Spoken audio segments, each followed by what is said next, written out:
Hello viewers, আশা করি প্রত্যেকেই ভালো আছেন। তো বরাবরের মতো নতুন আরেকটি ভিডিও নিয়ে হাজির হয়ে গেলাম।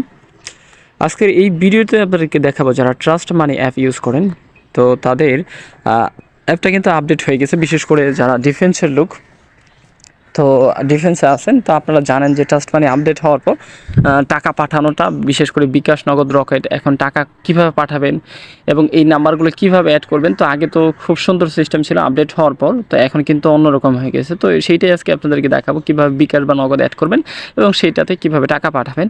তো আমি ট্যাপ মানিতে মানে ট্রাস্ট মানিতে ঢুকতেছি, এইটু স্কিপ করি। তো বন্ধুরা, আপনারা অ্যাপে ঢোকার পর এইখানে প্রথম 2 নম্বরে দেখতে পারবেন, অর্থাৎ 2 নম্বরে দেখতে পারবেন হচ্ছে অ্যাড মানি। এইখান থেকে হচ্ছে আপনারা টাকা পাঠাতে পারবেন।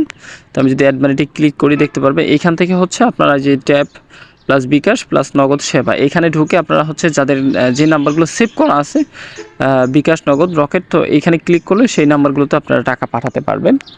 তো এখন এই বিকাশ, নগদ, রকেট কীভাবে অ্যাড করবেন? অ্যাড করার অপশন কিন্তু আগে সবগুলো একই জায়গায় ছিল, এখন কিন্তু আলাদা আলাদা হয়ে গেছে। তো এখন আপনারা বিকাশ, নগদ, রকেট অ্যাড করার জন্য আপনারা এখানে দেখতে পারবেন বেনিফিশিয়ারি ম্যানেজ, এখানে ক্লিক করবেন।